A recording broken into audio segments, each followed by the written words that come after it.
So, if it wasn't Keystone, would the community be this tight-knit? I don't think so. It's brought us all together. Has it? Yes. I met a lot of wonderful people I didn't know before, and we're all in this together, Everybody's out to do the best that we possibly can for the state of Nebraska. Do you end up getting on the phone and calling neighbors saying, did you hear this? Did you hear that? Oh, I mean, yeah. is it that kind of communication? Up north, we have the pipeline posse. There's about 30 of us. So this is the pipeline posse, huh? Yeah. We go to parades, we protest, whatever we can to bring attention to what's going on. So as serious as it is, there's a lot of humor of togetherness about it all. Oh, sure, yeah. You've got to keep that to keep your sanity. Do you giggle at some of the stuff you hear that's misinformation? Yeah. Oh, sure. And then you'll call your neighbor and say, did you hear that? Yeah. A lot of it comes out of Washington, D.C. They don't know?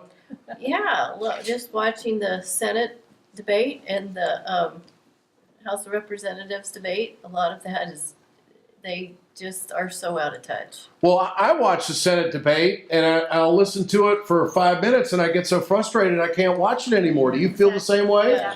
Yes. Because you're sitting there watching and say, that's not right. That's not right. That's really not right. Yeah. And then boom, I can't watch it. You feel the same way? Oh, absolutely. And for these people to get up there and say this doesn't cross the sandhills and doesn't cross the Ogallala Aquifer, I mean, it gets my blood pressure up there where it's about ready to pop out the top. And I've started calling them aquifer deniers. As well as climate deniers, they're aquifer deniers. They just refuse to admit that it exists out here and the danger that there is to it. Mm-hmm. Is this the cafe conversation all the time? Pro and con. I mean, there's many people that think You have to be that careful. we're not patriotic. Yeah. Because So you've been told you're not patriotic? I've lost 2 quarters of ground to a longtime landlord because he didn't like my outspoken opposition to the Keystone XL. So it's divided a few folks too. Oh yeah, Yeah. most definitely. And Most you're definitely. careful who you talk to. You only talk to really people that are, that are kind of on the same side as you. And a lot of it, I feel, is how well people are informed. You can tell from the start of a conversation if people are very well informed or not. If they're not, I don't take the conversation very deep. The main way you get to Nebraskans in red state Nebraska is by telling them that this product, this tar sludge, is not for us. That it's going to duty-free refineries on the coast, and it's going to the highest bidder on the global marketplace. And how can a foreign company for profit take our land through eminent domain in perpetuity? I mean, the whole thing is rotten. And then, because you can't get to them by talking about climate change or the devastation to the Canadian forests. You can't get to them that way. You can get to them if you say, they're taking our land for their profit, and then they listen. So it comes down to what's it mean to you and what's it mean to your family. That's what moves people on this issue. In Nebraska, anyway, I can't speak for everywhere, but the people that I've been associated with, discussed it with, I get more movement when I talk to them about eminent domain and a foreign company for profit and the product not for us. That gets to them. I don't even go to global warming, which is the main issue, really. Mm-hmm. I want to ask all of you the same question that I asked Mr. Carlson. Can you be bought? No, No, absolutely no not. way. It's Nope. not about the money. Not Nope. about the money at all. It's about the future generations. Preserving the environment. You know, two things that haven't really come out was the size of the pipeline. I mean, nationally, there hasn't been a whole lot of conversation about in comparison to other pipelines. And also the chemical that's going to be added in with the tar sand of what it would do. Those are two things that I think that are relatively missed. Yeah, whenever I meet with an elected official, I say, do you know that 30 to 40% of the pipeline's gonna be a chemical mixture, including benzene. Had no idea. Maybe you should know some basic facts before you start Something running else your mouth. I would like to throw out there, okay, in 50 years after it's used up, who's responsible for getting it out of the ground? We are. The landowners.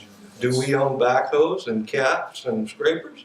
I don't think so. I don't think there's a person in this room that owns any of the above. And no one would want to take on the liability that would bring to you if you did start to remove that pipe. It'd be like having a bad gas station all the way across the state Yeah. and having to clean it up. One thing that really gets me is how they always use the amount of miles of existing pipeline as a reason, as an excuse, that of course this is okay. And it's not, I mean, that's just illogical that because there's already these others, which are in no way like this one, and they are leaking, it's a leaky old infrastructure that we already have. So why is that an argument for it? It's illogical. And TransCanada always says this will be the safest pipeline ever built. Well, they can say anything at the present before they build it, but the period of time, the test of time will prove whether this pipeline is truly the safest pipeline ever built. I'll stand up and I'll say it's not the safest pipeline ever built. It'll be the most dangerous pipeline ever built. But to Jim, to your point, the newest pipeline should always be the safest pipeline. So just by virtue that it's the newest, it must be the safest. It doesn't mean anything. And then down in Texas on the southern segment, they tore up 60 places in that pipeline before it even got oil put in it to fix it. What'd they say about the Titanic? Safest. Well, and who finds most of the leaks? It's landowners. It's not the high technology that they have along the pipeline, you know, that Let's say they finds. have. Yeah, that they say they have. Another important thing is they cannot detect a leak less than 2% or 1.5%. 1% of 35 million gallons a day, which is what will be going through that pipeline, is 350,000 gallons or 12 rail cars. Now, double that, you have 24 rail cars per day leaking underground under a river where nobody's going to find that for how long? Undetected. For how long? Yes. Yeah. And they've got better, latest fiber optics methods of determining leaks on the pipeline that they don't immediately when the leak occurred, but it would cost them too much time to put it in. So you're saying they're not using the No, they're not best using the latest and the greatest. technology that's out there? Another thing that happens, like if it were to leak in our eastern sandhills, you know, our soil is sandy, it's very porous, and then it goes to gravel, and then once it's in that gravel a few feet, it's in the water. I mean, and I say that thing, if the crack or whatever's on the bottom half of that pipe, it's all going down. So the soil texture is, The soil texture is very porous, so it's going to be in that water, and we're going to be drinking it. Our livestock's going to be drinking it. It's going to be pumped out on our crops through our irrigation systems. It's going to be doing its damage before anybody realizes what's going on, and then it's too late because no cleanup plan has been specified that's going to clean that aquifer out. 1,400 pounds of pressure. Can you imagine that? When I talked to Try to Trans, put your hand over 120 pounds of air pressure on a hose. when I talked to TransCanada, I purposely asked them in different ways about if it breaks, if, you know, who is, you know, causes the break or how the break happens or leak happens. And they would always answer me when I asked them, who's supposed to clean that up? They always said, we are responsible for cleaning it up. And never once could I get them to say, we will pay for the cleanup. It sounded to me like they didn't want to tell me I was going to be, or we would be responsible for paying for that. And what we're really concerned also with this bill is there's not only cleanup, but what about the economic damage and loss that's occurred, just like the BP spill?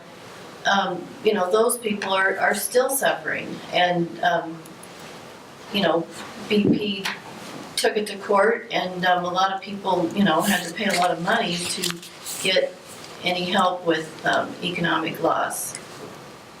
So that's a huge concern. That's something that a lot of times isn't thought about when somebody damages your livelihood. Okay.